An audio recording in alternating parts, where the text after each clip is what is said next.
السلام عليكم ورحمة الله وبركاته. الحمد لله رب العالمين والصلاة والسلام على سيد الأنبياء والمرسلين وعلى آله وأصحابه أجمعين، أما بعد. قال الله تعالى في كلامه المجيد: أعوذ بالله من الشيطان الرجيم. اقرأ باسم ربك الذي خلق، خلق الإنسان من علق، اقرأ وربك الأكرم الذي علم بالقلم، علم الإنسان ما لم يعلم. وقال النبي صلى الله عليه وسلم: من سلك طريقا إلى العلم سلك الله طريقا إلى الجنة، أو كما قال عليه الصلاة والتسليم. সমস্ত প্রশংসা মহান আল্লাহ সুবহানাহু ওয়া তাআলার জন্য, যিনি আমাদেরকে এরকম একটি পূত পবিত্র দোয়া কবুল হওয়ার মজলিসে উপস্থিত হওয়ার তৌফিক দান করেছেন। আমরা সকলেই স্বতঃস্ফূর্তভাবে বলি আলহামদুলিল্লাহ। তারপরে পরে অসংখ্য দরুদ ও সালাম রহমতে কামেলা বর্ষিত হোক আমার আপনার তথা জগতের নেতা, শান্তির দূত এবং শান্তির বার্তাবাহক জনাবে মুহাম্মদুর রাসূলুল্লাহ সাল্লাল্লাহু আলাইহি ওয়াসাল্লামের প্রতি। আমরা সকলেই বলি সাল্লাল্লাহু আলাইহি ওয়াসাল্লাম।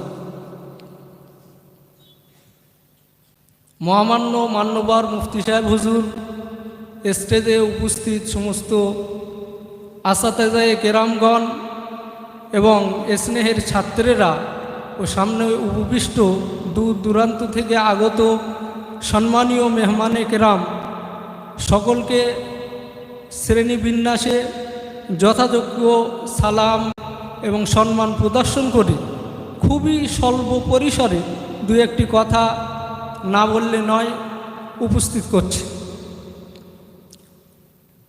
আল্লাহ সুবহানাহু ওয়া তাআলা মনুষ্য জাতিকে সর্ব উত্তম এবং সর্বশ্রেষ্ঠ বানিয়েছেন। আশরাফুল মখলুকাত নামে বিহিত করেছেন। এর পিছনের মূল কারণ কি? অন্যান্য আরও অনেক সমস্ত প্রাণীরা রয়েছে, তাদের সাথে আর মানুষের সাথে সামঞ্জস্যতাও আছে। তারাও বিচরণ করে এই মাটির উপরে, আমরাও বিচরণ করি মাটির উপরে, তারাও খাওয়া দাওয়া করে, তাদেরও দৈহিক অনেক চাহিদা রয়েছে, পূরণ করে, আমরাও পূরণ করি, তাই না? তো অনেক ক্ষেত্রে প্রাণী জগতের সাথে আমাদের মেলবন্ধন আছে, তারপরেও তারা কিন্তু সর্বশ্রেষ্ঠ হয়নি। তাদেরকে কিন্তু আল্লাহ সুবহানাহু ওয়া তাআলা সর্বোত্তম করেননি, আমাদেরকে করেছেন এবং সর্বশ্রেষ্ঠ সম্মানও দান করেছেন। এর পিছনের মূল কারণ হলো ইলম, অর্থাৎ জ্ঞান। তাদেরকে কেবলমাত্র জীবনযাপন করার জন্যে, খাওয়া দাওয়া আর এই দুনিয়ার সময়টা কাটানোর জন্যে যতটুকু জ্ঞানের প্রয়োজন আল্লাহ প্রদত্ত জ্ঞান তাদেরকে দেওয়া হয়েছে। আমরা দেখেছি ছাগল যখন মাঠে চরে, গরু যখন মাঠে চরে, ও কিছু ঘাস খায় আবার কিছু খায় না, তাই না?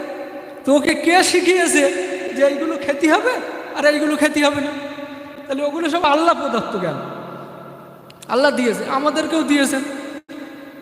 মানুষের এই সম্মানের পিছনে আল্লাহ সুবহানাহু ওয়া তাআলা যে কারণটা রেখেছেন, যেটা কোরআন এবং সুন্নাহ থেকে স্পষ্টভাবে পাওয়া যায়, সেটা হলো মানুষ জ্ঞান আহরণকারী হবে, যেটাকে ইলমে ইকতিসাব বলে বা অর্জিত জ্ঞান বলে, অর্জন করতে হবে। আমি কোরআন পাকের আয়াতের থেকে কয়েকটি আয়াত সমূহ তেলাওয়াত করেছি, যেখানে আল্লাহ সুবহানাহু ওয়া তাআলা মানুষকে সম্বোধন করে বলছেন, প্রথমত আল্লাহ রসুল সাল্লাল্লাহু আলাইহি সাল্লাম সম্বোধিত, তারপরে সমস্ত মানুষ, যে তোমাকে সৃষ্টি করা হয়েছে, অর্থাৎ তুমি পড়ো।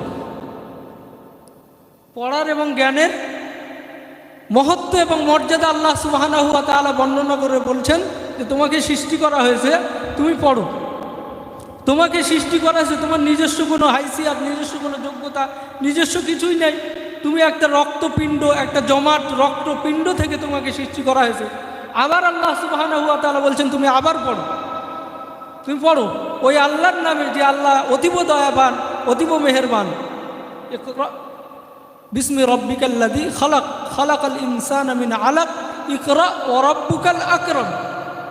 এবার পড়লেই যে হবে না, হবে তা নয়, বরং আল্লাহ সুবহানাহু ওয়া তাআলা যদি দয়া করে মেহেরবানি করে দেন তাহলে হবে।